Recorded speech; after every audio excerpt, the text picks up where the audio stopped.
This is WWE superstar Drew McIntyre, and you're listening to the WWE Podcast. The champ is the one that everybody wants, me. It's going to WrestleMania. Claymore! Austin 316 says I just whipped your ass. This is my iron. You're going to acknowledge me.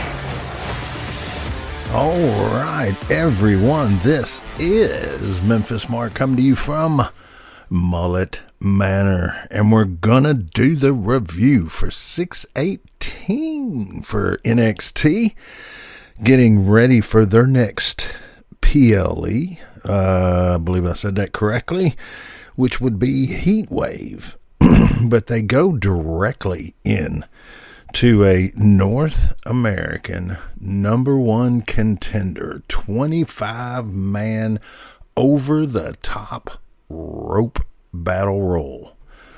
That's a lot to say at first there, but they come out. They're introducing Young OG. They bring out some more TNA talent. Is blessing us with their presence. You've got Kazarian is in this match, a longtime TNA guy.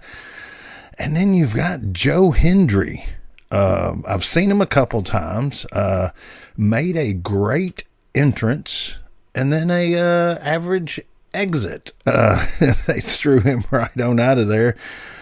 Not before Ethan Page is in there, and Oral Mensa comes through and takes him out of the whole equation, which later on plays into the final equation of the show. But the battle royal was pretty good. Pretty good. I can't say anything bad. It comes down to Spears and Young OG and Dragon Lee and Kazarian's in there for a few, and then it's Dragon Lee and Evans, and you think that's the end of it, but Spears never got thrown over the top rope. He comes back in, and it's him and Evans going at it, but in the end, Bouncy is getting ready for Trick Williams. Whoop that Trick. So yeah, Javon Evans wins the battle royal. And a pretty good start to the show. You've got a couple little promos. You got a promo with Lola and Roxanne, which Roxanne's not trusting anyone. And Lola, they're slowly doing the build. I'm seeing the shirts in the crowd. And Lola's looking really good in her in-ring abilities. So, we will see, but after that, you've got Chase U promo, and apparently the OC, the Good Brothers, have a problem with, Ridge, and so we're going to have a match a little later, but they go from there into a ladies' triple threat match, which you've got representing Metaphor. You've got Lash Legend and Miss Jackson, and you've got JC Jane and Jasmine Nix, and of course JC Jane's got her STP protection on. And then you've got Lola and the champ Roxanne Perez. This match, pretty good. They do their typical chain pins, where one sliding in, sliding out. Lash just looks so freaking strong. They have to let this woman loose and do something with her. And even Miss Jackson looked good in here. Jasmine looked okay. So, at one point in time, Lola and Roxanne tried to get Miss Legend. They tried to do the typical clothesline and take her over the top rope. And the ladies couldn't do it. But they, Lash pulled it off, went straight under. I mean, it's just, it's really good. Towards the end, you've got Lola setting up the win, and Roxanne does a quick tag, comes in there and takes credit for the spinning back fist, and yeah, Roxanne wins it for the tag team. So tension building between Lola and Roxanne. Future match I can see ahead. All right. Then you've got Ava, all-knowing Ava, and she's setting up a match with OG because Ethan Page never got officially over the top rope, eliminated from his the 25-man number one contender battle royal. So he's making a argument that he should be in this match. So all-knowing and all-wise, Ava sets up a match there. Now, they announce that that's going to be a match and that's going to be the main event. And then later on, they're announcing it like they're going to try to do that as a main event. And it's just the way they kind of messed up on the announcing of that. But from there, we go to Michin, and the OC's out there with her. And you've got Lonnie Jordan, the North American champion. Big Ten talent. But Michin, so good. So good. The match, I mean, pretty good. They're having to, they can't let this kind of go bad because they're still wanting, I'm guessing, to keep Michin in the loop of things. So, a little payback comes in on Michin when OTM out the mud comes out and distracts the OC, which causes a distraction in the ring, which causes Jada Parker to be able to push Michin off the top rope, and the champ there, Miss Jordan, takes advantage of it and wins the match. All right, from there you've got another Ethan Page promo, pretty good little deal there, and then they go to a little spot about Izzy Dane having a 60-mile-an-hour serve or kill, whatever it was, in volleyball. Showed a couple clips of her thumping somebody upside the head with the ball, though. So, and then we've got Nathan Frazier and Axiom. They're kind of bickering a little bit, but Tony D, he sends a representative because he wants to get a little something with Nathan. He owes him a little something, he thinks. So from putting him out in that 25-man number one contender match. So he sends his buddy down there, the concierge, and he sets up a match with Nathan Frazier for the Heritage Cup. And Axiom's not real happy about it. Not real happy. So, go from there. We've got the champ. We've got Oba Femi. Uba. And he's, they give him the stick, and he comes out there and he does okay, but the crowd doesn't really know when sometimes to clap with him. Maybe they were just a little out of sync in this particular event. So we'll see. But here we go. We have an instance to where Oba is now confronted by Wes Lee, and they're going back and forth with some garb, and it's okay, but out of nowhere you see the crowd distracted, and if you look real close, I don't think they cut it out of the replay. You see that they have somebody on the top level to where you walk down to the stands. They've got him on the ground, and apparently they're handcuffing him because all you see is his head, and everybody's watching. And the guys in the ring, they get distracted. So I guess this was some on-the-job for real training, because they had a situation and they pulled through it. And the whole premise of what Oba and Wes were going to do is Wesley used to be the best of all time. He's in the record books, and Oba wants to surpass him in the record book. So he gave him this match. But he did say, Oba did say, as long as he is the champ, if Wesley does not win, he cannot challenge Oba anymore. All right, so we'll see how that goes. But really, really cool, the distraction, everything that went on in there. I liked it. Was okay.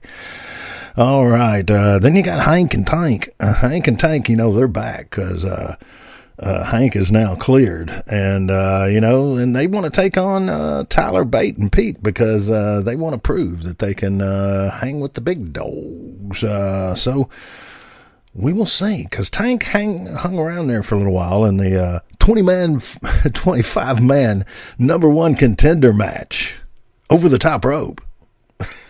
So old Hank and Tank are back. All right, we can rest easy now. And then we go to a little spot where we've got the No Quarter Catch crew. They're recruiting Tavion. And Tavion's like, okay, but Mr. Dempsey is playing a role that he is meant to play because he seems a little odd. Seems to fit him quite well. Okay. Let's see here. What was that guy's name back when we were not Tony? Oh man. Anyway, I can't think of it. I had a great joke. It was going to be fantastic. I just forgot it. But then we go to Carly Bright. And she's with Kendall Gray, which is an actual, collegiate wrestler. Carly Bright's a University of Minnesota cheerleader, but going up against Valen Henry. And Valen and Carly had a little spat earlier in the locker room, and Valen gives you a good match, absolutely. And pretty much in this match, she was in control pretty much the whole match, but they did give the ladies a chance to pull a little something, but then they had another twist. They got Wendy Choo coming out, and I don't know if I should say that. It was really like Wendy Choo, because she came out and she took out Kendall, and it causes a little distraction. And Valen's going to win this, but kind of a weak finish, weak ending. Didn't particularly like that one, but before the ending, the match is okay. Can't complain too bad about it. But let's see where we go from there. They got to that Wendy too, though. Are they really going to let her shine on this? They're bringing back the Fireflies. They're bringing back the Mask. They're bringing back another version of Bray Wyatt. So we're going to have a dark entity in all of WWE for a little while there. See who comes out with the most T-shirt sales, and that's where we go with. Oh, no, that was bad to say. But anyway, they've got Eddie Thorpe going to the parking lot, and they're going to give him more stick time, man. They're putting him on there, every chance they get. And he's like, hey, coming back from an injury and working my way back, he was happy with his performance. Let me see. You've got Chase U, Andre, and Duke now going against the OC with Michin. That's Keith Lee's wife. So yeah, they've got the guys going, and this, the OC, you're always going to get a good match out of them. And Chase U, did pretty good. But I think the biggest thing in this match, other than the end, is that Duke Hudson produced a new move pretty much for a guy his size. headstand in the corner, flips the guy over. I'm sure there's a big fancy name. Somebody in Japan's probably got it, and it's 9 different ways. But Duke pulls this out of his bag of tricks, and it was impressive. Very impressive. But right towards the end, you've got the OC where, let me see, Duke rolls a small package up on the gentleman, and Ridge kind of leans through and holds him down to make sure that they get that final 3 count. And then there's a look of shock by Duke, and there's Ridge going, hey, I don't know what you're talking about. Hey, I don't know. Hey. And so we're building a little storyline. Isn't that amazing? You know, they're writing a story right in front of our eyes. So we will see where that takes us. But, you know, I really liked the whole angle. I really liked the whole deal on that. They're going to have an interview later to where a little promo spot to where, you know, Duke and Ridge kind of get to have a couple little, you know, a little talking about it, I guess you could say, a little conversation. But it doesn't last long, and everybody's hands off. Nobody wants to touch this. So we will see where this takes us. But we're heading now. And also, they keep running this deal they're doing. I believe it was in New York City. Fanatics. They've got Hulk. They're bringing Hulk Hogan back for it, but they've got, you know, all your superstars showing up for, I guess, a signing. So I guess they've got TNA coming in since doing their version of a Forbidden Door. And then you've got now WWE going into autographs and meet and greets on full scale, too. So the way they're doing this. So I wonder what that cost. That might cost you what a Super Bowl ticket would. I'm not sure, but we won't go there. But yeah, so after that they're getting ready to go to a commercial. After all the future writing of a story with Chase U, Trick comes out. Whoop that Trick! He comes out and kind of does a little promo or a little, you know, climbs in the ring and letting they go to a commercial break. So they're doing this. But earlier they had young OG in the trainer's room getting taped up, getting his ribs taped up, and he assures Trick, whoop that Trick, that he's up for the challenge with Ethan Page tonight, that he's going to whoop that Trick. And All Ego seems to disagree. But yeah, so you've got Javon and you've got Ethan Page going in, and Javon comes out with the ribs taped up. But I gotta say, whoever taped those ribs up did one heck of a job, because it's not like your sticky tape. I mean, it's got the way they adhered at the end, it does. But anyway, Ethan Page picks this man up, drags him around by the taping around OG's ribs, and it never comes undone. If this would have been some old school stuff that I went to when I was young, as soon as they started sweating really good and the first time he pulled on it, all that would have come off. And then they'd have made a big deal about ripping it off. You know, that was the whole deal. They'd have made a big deal out of that.